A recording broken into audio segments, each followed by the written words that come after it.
Okay, here we are checking the valve clearances on a 2015 KLR 650. I have followed the instructions on the best website I know of, tutorial on how to do this, which is MarkNet. Spelled MARKNET. If you just Google MarkNet KLR 650, it'll come up. I'll leave a link to the website in the description. By far the best and easiest tutorial that I've ever found. So we're at the point right now. So it's a really great tutorial. So I've skipped way ahead to taking the head cover off.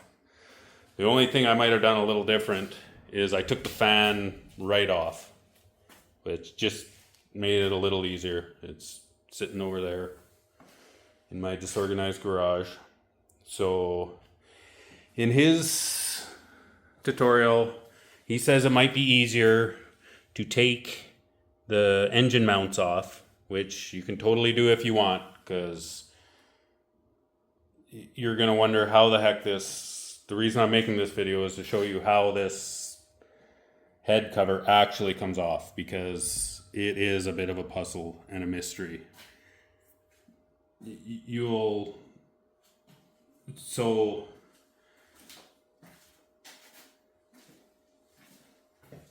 the major point is, I don't know how this works, but you just got to push forward firmly. So there we go.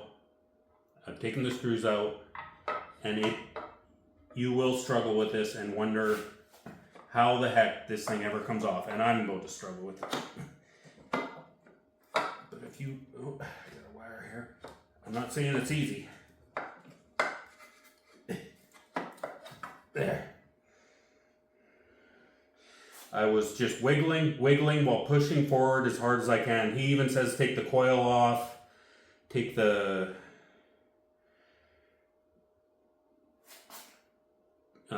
engine mounts off, but if you just push forward firmly, you're good to go.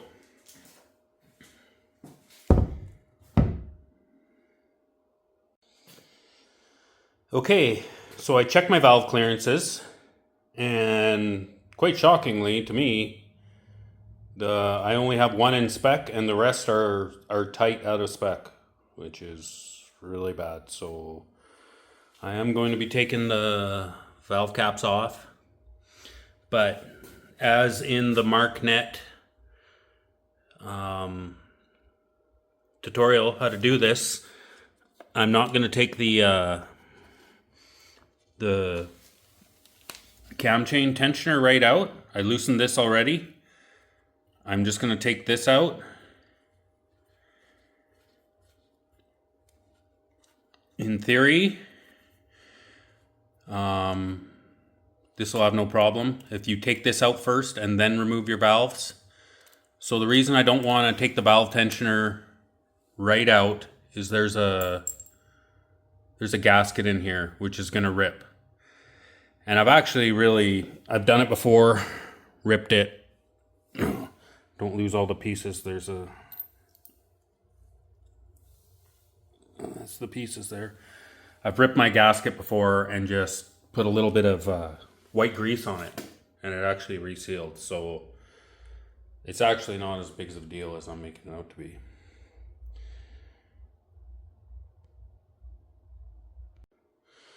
Okay. So I'm at the point where I'm going to start taking my the cam covers off. These as per the MarkNet tutorial, I'm plugging up my abyss area. So when I take these cam caps off, there's little spacers in there that are very easy to drop into the abyss. So I'm going to try to show you one here because there. I'm not focusing. Okay. These spacers here sometimes come out in the caps. And then when you lift the cap off, that spacer will drop out of the cap and fall down into your abyss. So especially these further back ones are so close to the abyss, you have to be just on your game on that one. And be praying to the Lord. Okay, I'm going to show you the danger of the abyss. So I'm trying to get these far caps to come off. I'm going to try to show you this. Let's see, I might have to. So this back cap, if you see it, the spacer is seated down where I want it. Just like this one, under this cap, it's seated down in the head. But on this other side, it's not. Just under that pink dot, you can see the spacer is connected to the cap. It's stuck in the cap. And that's the whole danger of what's going to fall down into your abyss besides the obvious things like the screws. This side too. Here. I'm going to have to be see, that's connected to the cap still. I'm going to have to be super careful here. So I'm going to stop the video. Okay. So I got the cam caps off.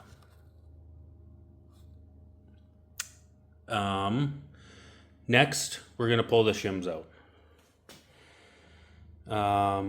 So as the MarkNet site says, you can just leave the cams in there. And I prefer to do that. It's not that big of a deal to take them out. So if you want to take the cams right out and make it easier on yourself, you're going to remove your cam chain tensioner. You're going to hang the cam chain off here with wire. And you're going to take these bolts out, which is another thing that can drop down into the abyss. And you're going to pull this cover off.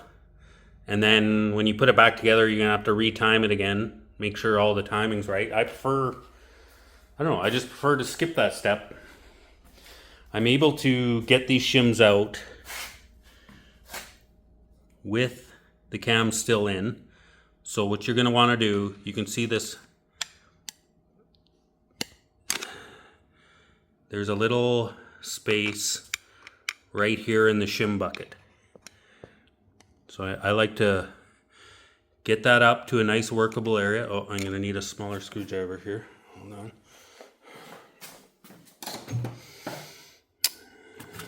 Let's see.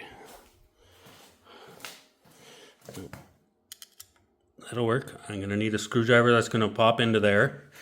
I got my magnets ready. I got this magnet here and this magnet here. So I'm going to try to just pop it out of the bucket. It's kind of hard to do with one hand, believe it or not. Okay.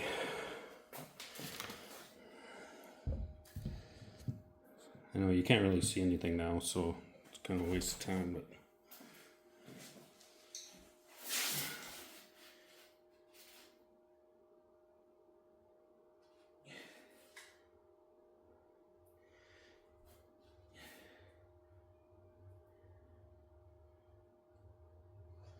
I got it up a bit.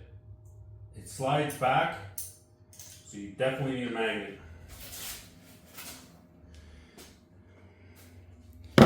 There. Got my first one out. It says 260. Okay. So I'm going to write this down. Well, everything else is in the MarkNet. I'm just showing you some quick tips. Okay. I'm going to show you. I got this second shim bucket. I just got the shim popped out. You see how it's loose in there now? I got it popped up a little. I grab my magnet.